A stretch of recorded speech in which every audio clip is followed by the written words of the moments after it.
Hello everyone and welcome back to the Great Book of Grudges. My name is Nathan and it looks like we all kind of missed some pretty big news back at the beginning of 2024.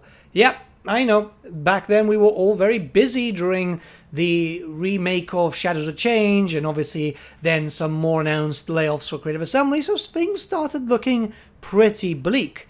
However, it does look like during March there was a casting call.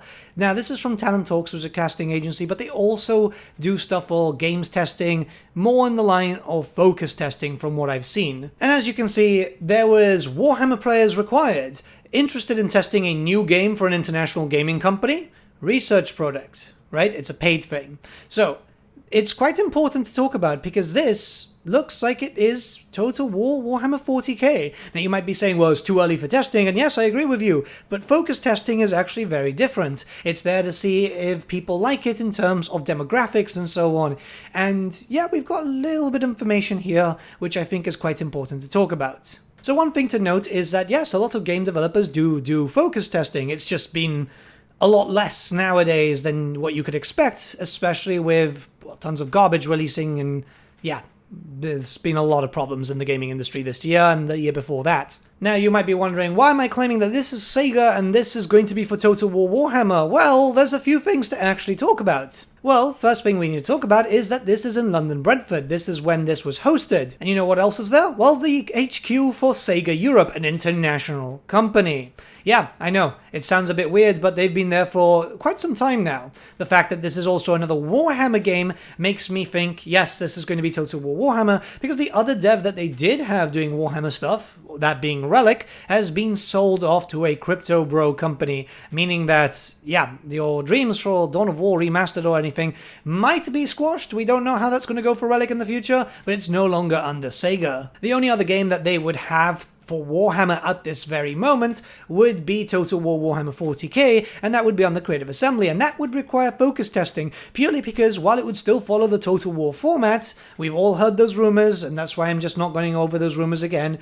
It's going to be sci-fi, it's going to be very different, so they're going to want to be able to focus test it as they do with any other major title. The only reason why this was more widespread, or there were leakers and so on, is because those names get written down, people test multiple different things, by the way, and that stuff gets recorded by SEGA, so if someone leaks, it's very easy to track them. I've been part of focus test groups before, and this isn't with Creative Assembly, it's actually with other companies, and yeah, the NDA is very ironclad. You talk, you get sued. And again, we have to also look towards what was going on during that period. A lot of people were kind of losing hope on Total War and Creative Assembly. Hell, a lot of people were thinking that Creative Assembly might get shut down, considering that they'd just been through one massive round of layoffs. You know, Shadows of Change, the original, Hyenas, and Pharaoh not doing so well, and then, you know, a second one had just come in. So people were just thinking, oh my god, this is going to be the end. Not only that, but there was a survey attached to that specific link, which basically says, you know, where to go, you need to put a date of what you're available, your age, your email address, and your telephone number,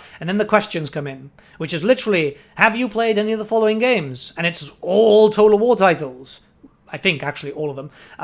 Then, have you played any of the following DLCs? This is why I'm saying this is likely a game and not a DLC, because they know the distinction, and it's listing all the Total War Warhammer DLCs from Shadow and the Blade onwards. Actually, my mistake at the beginning is, are you aware of any of the following DLCs? And then it was, have you played any of the DLCs? So they're asking for people who are knowledgeable with Warhammer. It's actually pretty interesting here, because yeah, I mean, it's asking for Warhammer. It was saying, you know, they're looking for Warhammer players required.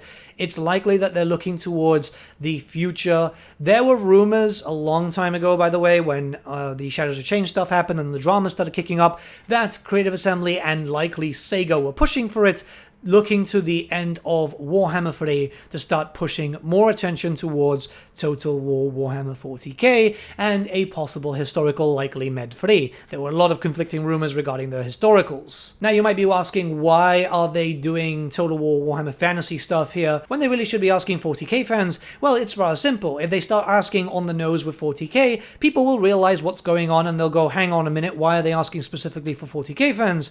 Second thing is, they're not ready to announce. all the rumors that I've been hearing and other creators have been hearing, Legend of Total War has been hearing some similar rumors, actually, funny enough, but the idea is that's going to be around 2026 or 2027 is what's been heard, so it's still too early, but focus testing actually does begin a lot earlier. At this point, stuff might not even be textured or just random blocks. The idea is to test out mechanics or see some concept art. Do you like this? Do you think people would like this too? Blah, blah, blah, blah, blah. This is why it's a paid thing. Well, not only that, but it also ironclads the contract with the NDA, which is, again, if you talk, we'll sue you into oblivion. Remember that this is not actual testing, so this wouldn't be, say, for example, the tester group that Creative Assembly does actually have, by the way, and I've been hearing some rumors about them too. That's a topic for another day. This is more just, again, is it going to be well received? It's kind of what happens with, like, TV shows or films before they actually get properly greenlit. You know, this is the whole pilot thing. It's a very, very small taste of what's to come and see if it actually ends up being liked by these people. The only problem is, in most cases, most focus tester groups, they go with the whole,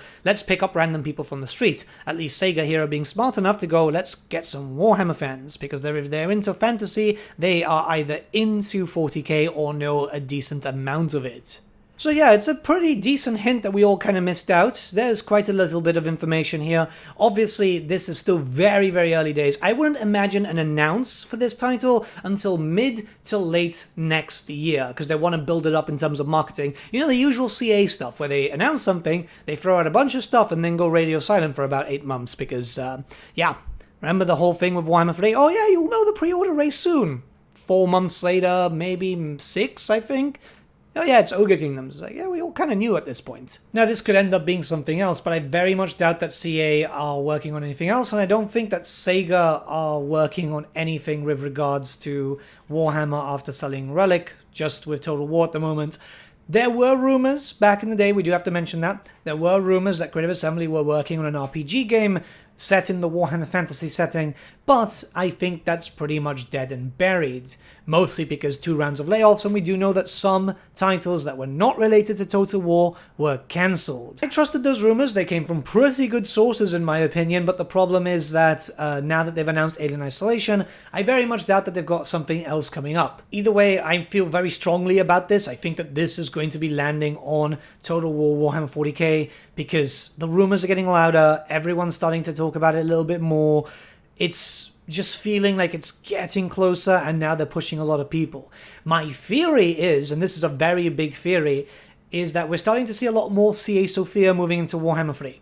With Pharaoh basically not doing well, they're likely moving CA Sophia into Warhammer 3, or as much of CA Sophia as possible, with the main team from Total War Warhammer 3, the UK team from Horsham, starting to move to 40k. It does make sense to me. I've been collecting information for a huge video in terms of when we could likely see this and so on, but I still need a little bit more time.